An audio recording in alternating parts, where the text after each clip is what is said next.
Marami pong salamat, Mr. President. Ako po ay tumatayo ngayon para sa isang usaping pampersonal at pangkalahatang pribilehyo. Ginoong Pangulo, ang gulo-gulo na po natin. Ito pong huling pagdinig sa Blue Ribbon Committee na kung saan ay lumabas po ang isang testigo na nagngangalang Master Sergeant Orly Gutesa. Ako po ay nabansagan na kulang po sa kortesiya. Para sa akin po ay hindi po tama na nagpapasaringan po tayo ng ganun. Iisa po ang ating layunin. Hindi po tayo magkakalaban sa layunin na matuntun po natin ang pinaka-problema kung bakit nasadlag po ang ating bansa sa ganitong kalagayan. Hindi ko naman po kasalanan ako po'y hanapin ni Sergeant Gutesa. Hindi ko po siya kilala eh. Hindi ko po kasalanan kung ako po ang hinanap niya at hindi iba. Nung pong makita ko po yung kanyang salaysay, ang sabi ko lamang po sa kanya ay, kung malakas ang loob mo talaga at naniniwala kang dapat mong gawin ito para sa iyong bansa, dalawa lang ang pwede mong gawin para sa akin. Ipanotaryo mo yan at kung malakas ang loob mo bukas ng umaga bago mag-alas 9, kailangan nandun ka na sa Senado. Alam po yung notaryo, para sa akin lang po yun eh. Gusto ko lamang siyang testingin kung talagang totoo nga ang kanyang mga gustong banggitin. Ang pinakamahalaga po ay haharap siya, tatayo, at susumpa sa kalagitnaan ng pagdinig. At doon ay pakikinggan natin. At doon ay sama-sama natin siyang i-interpolate. Tatanungin. Nakita naman po ninyo kung paano niya sinasagot ang bawat tanong. Walang pag-aalinlangan. Siya lamang po ang natatangi na testigo na kumonekta sa pangalan ni Saldico at Martin Romualdez. Wala nang iba. Ngayon po siya ay naharap sa napakaraming pasaring din. Bakit po ako ay walang kortesiya? Hindi po ba ako ay humingi ng panahon sapagkat hindi ko naman po alam kung talagang darating siya nung araw na yon. Kaya hindi na po ako nagsabi. Gusto ko talagang paniwala ang darating siya. Dumating nga po siya, kaya ako siya inilabas. Pero kung pag-uusapan po ay kortesiya, balikan po natin ang mga nangyari. Nung ako po ay chairman pa ng Blue Ribbon Committee, nagkaroon po ng pagdinig. Unang pagdinig ay August 19, 2025. Isang araw bago po nagkaroon ng pagdinig ang Blue Ribbon Committee, ang ating pong kasama, si Senator Lacson, ay nagkaroon po ng posting. Sa Twitter po yata ito, hindi po ako sanay dito eh. Babasahin ko po, August 20, 2025. The Senate Blue Ribbon Committee hearing yesterday is akin to the cart going ahead of the horse. Had the cart waited one day, it would not have missed the details of the truth about the many substandard ghost projects and more that will be exposed in my privileged speech today. Yun po ba ay courtesy din? Sa akin pong palagay, hindi dapat po nagkaroon ng ganitong pagpapasaring. Alam ko po ba kung sino-sino ang tatayo para mag-deliver ng privileged speech? Matagal ko na pong sinabi noon kung kailan po ang pagdinig. Wala po akong itinago. Ngunit kung sasabihin na kung naghintay kami ng isang araw, ay mas marami pa sanang mga detalye at katotohanan ang naihayag. Hindi po ba sinabi ko sa inyo noon, mismong Pangulo ng Republika ng Pilipinas ang nagbigay sa akin ng USB na nandun po lahat ang mga proyektong pinaghihinala na ghost projects? Ayaw ko lamang pong ilabas ng isa-isa sapagkat sa aking pagkakaalam noon, Ginoong Pangulo, mali din po yung binigay na mga coordinates sapagkat ang pinagbasihan nila yung MYPS, hindi yung PCMA, na palagi ko pong binabanggit. Sa mga kapatid, kahit na po yung mga binanggit na projects ng ating kasama, salig po sa mga maling coordination eh. At saka konti lang, pinili lang. Nagkataon lang po maganda nga talagang pagkakapresent sapagkat kulang na lang po yung cinematography at saka screenplay. Kung meron pa lang sanang sound effects, baka nandun yun. Huwag po sanang ganun magpasaringan tayo. Iisa po ang layunin natin dito eh. Yung matukoy natin kung sino ang merong utak dito. Na ngayon po ay unti-unti na pong naihayag. Sino bang natatakot kay Martin Romualdez? Marami po siguro dito sa kapulungan ito. Pero hindi ako natatakot kay Martin Romualdez.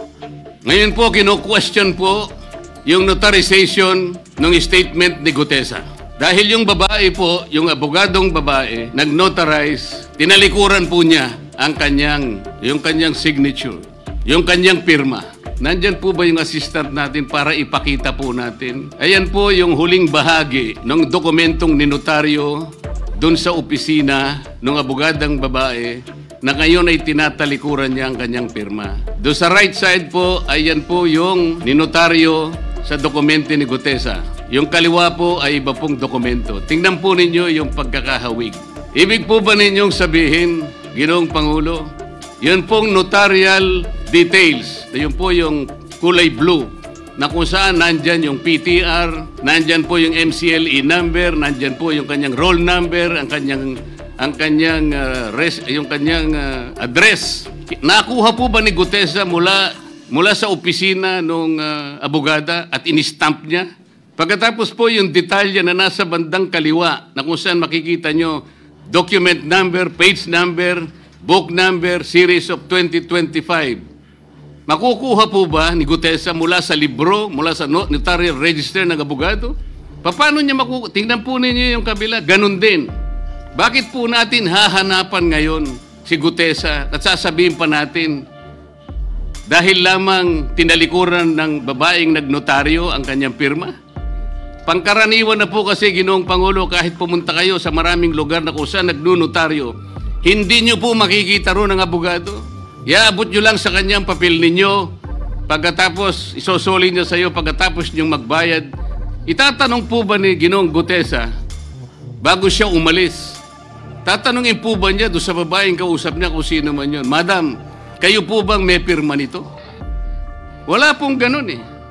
Ngayon, kung tatalikuran po ng abogado na yon ang kanyang pirma, ako na po mismo ang magdidirect ng prosecution sa kanya para ma-disbar siya, sapagkat ginagamit po niya yung opisina na yon. Pakita po ba natin, pwede po nating ipakita yung opisina, yung kanya, ayan po yung kanyang lugar. Ang opisina po niya ay sa Ermita, ngunit yan po ay ginagamit niyang address. Ayan po makikita ninyo. Notary Public 24/7. Ibig niyo sabihin, nandyan at hindi na natutulog yung abogado na yan. Sigurado meron siyang tao dyan na pumipirma.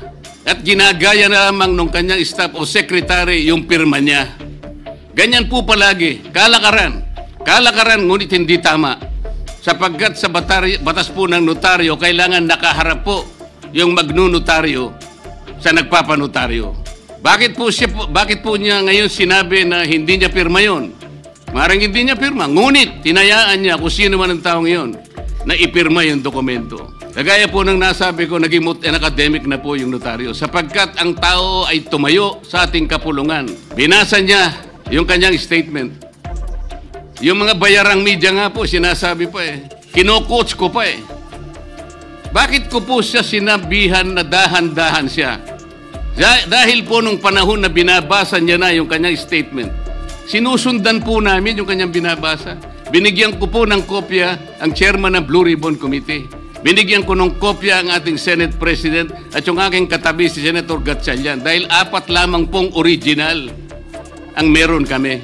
Yung binabasa pala niya ay Xerox copy kaya may naputol sa baba. Gusto ko lamang pong ma-record ng totohanan. Dahil doon sa umpisa po niya, merong isang linya po siyang nalaktawan.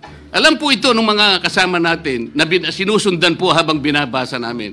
Doon sa pangalawa po, 2 linya naman po ang nalaktawan niya. Kaya gusto ko lamang pong maging maayos ang pagre-record ng kanyang statement. Ano po sabi ng mga bayarang media? Hindi ko naman po nila lahat. Kaya ako po hindi nagpapa-interview sa kanila. Alam ko po ang karakter ng ating media ngayon. Nakakaawa na po ang kalagayan. Binanggit na po ng dating Senate President ang nangyari do sa statement ni Diskaya. Siya ang kauna-unahang nagbigay ng statement na kung saan binanggit ang 17 congressmen. Ngunit, nakakapagtaka. Hindi na po natin tinutuntun yung 17 na yon. Kagaya na nga sinabi ng Senate President, napupunta na, natutuon na yung pagtuntun sa mga kasama natin dito. Bakit po? Natatakot ba tayo kay Martin Romualdez? Siguro po, yung iba sa inyo natatakot. Ginoong Pangulo, naghalo na po ang balat sa tinalupan. Bakit po? Ngayon ko lamang po nakita sa pagdinig ng Blue Ribbon Committee. Nandun po yung Justice Secretary. Hindi pa po natin natatapos na pagtatanungin yung respondent, yung resource person, na tayo po ang merong legal and physical custody. Hindi ko maintindihan kung bakit dadalhin niya sa kanyang opisina at pagbalik niya, meron na siyang supplemental affidavit. Ano po ba itong nangyayari sa atin?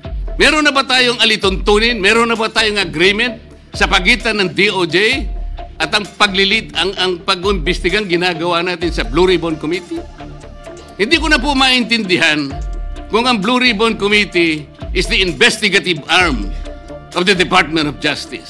Ang sabi ko po nung nasa ikalimang pagdinig pa lang tayo, sapagkat nakikita ko na po ito, kaya po naghangad pa ako sa ating chairman no na sana'y paraanin niya ako, meron lang akong gustong isang guni muna at pag-usapan sana muna. Hindi naman po ako nabigyan ng pagkakataon kaya nagkaroon pa po ng konting sagutan doon. Ito po yung gusto ko sanang ayusin muna, pag-usapan muna natin. Lalong-lalo na po ang kaugnayan natin sa bagong tatag na ICI, Independent Commission on Infrastructure. Ano po bang ugnayan natin dito?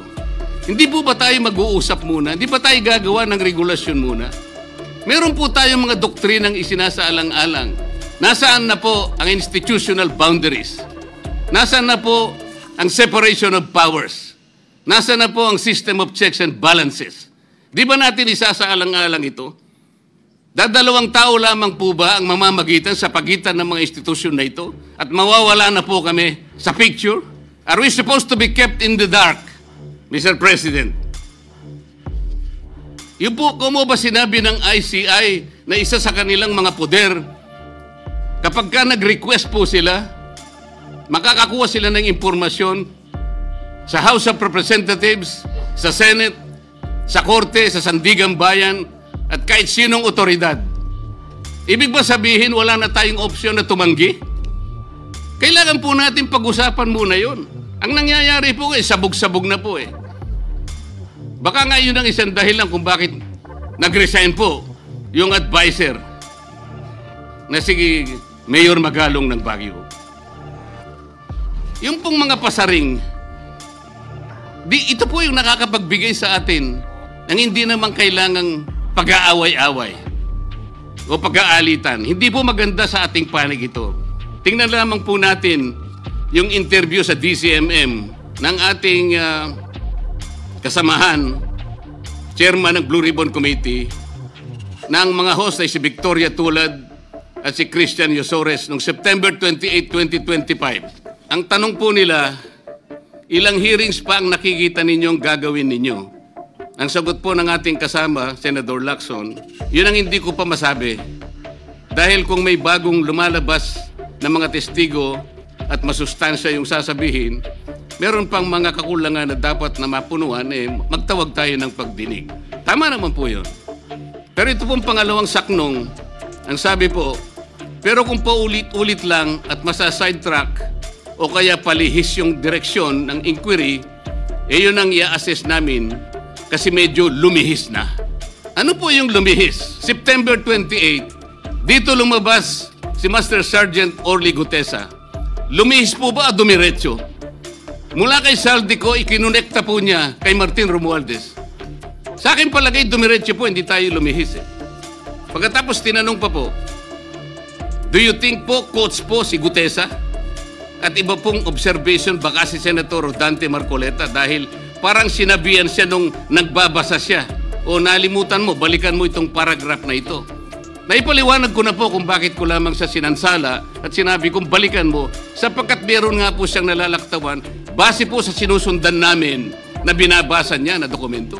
Ang sagot po ni Senator Lacson, medyo natawa pa nga siya, kayo nang humusga sa lahat ng yan, tayo nag-viral na. Siguro, ang sasabihin ko na lang, yung hula nyo, yun ang hula ko. O hula ko, hula nyo. Parang, your guess is as good as mine. Hindi po maganda yung inference eh. Parang ang lumilitaw, kinots ko eh. Bilang isang abogado, magmula po nung ako'y maging abogado, inisip, hindi ko po ginawa yung mga bagay na ito. Kumisan nga ako eh. Hindi na abogado, sila pa yung nagsasabi eh. Katulad po ni Saldico, ang sabi ko lang naman po eh, matunog na yung pangalan niya, napakaraming sources na nagsasabi, kumukonekta kay Saldico, pwede ba natin siyang imbitahin? Ang sabi po, hindi na raw siya imbitahin because of interparliamentary courtesy. Ang sabi ko po, ang interparliamentary courtesy hindi po nalalabag kung iimbitahin lang siya. Halimbawa, invitation letter lang. Nagawa ko po yun kay Congressman Toby Chanco. Voluntaryo po yun eh. Kung darating siya, salamat. Kung hindi siya darating, okay lang. Ngunit, ang pinag-uusapan natin ay problemang kasangkot na po ang kinabukasan ng ating bansa. Sasabihin ba natin interparliamentary courtesy? Nakikinig po ang buong bayan. Tatakpan po ba natin ang dahil sa interparliamentary courtesy? Nakasulat po ba sa bato yun? Absolute po ba yun? Yun po yung aking ikinasasama ng loob eh. Hindi po tayo dapat mag-away-away. Iisa po ang ating layunin. Ang ating bansa ang pinaka-importante sa ating lahat. Bakit po kinakailangang ilihis natin? Bakit po tayo gagawa ng paraan para pagtakpan po natin ang hindi dapat pagtakpan? Ginoong Pangulo, ngayon po'y masasabi ko, si Master Sergeant Orly Gutesa ay mas credible pa po kaysa sa marami sa atin dito sa kapulungan ito. Si Master Sergeant Orly Gutesa, mas matapang kaysa sa mas marami dito sa ating kapulungan. Maraming salamat po, Ginoong Pangulo. Thank you, Senator Marcoleta.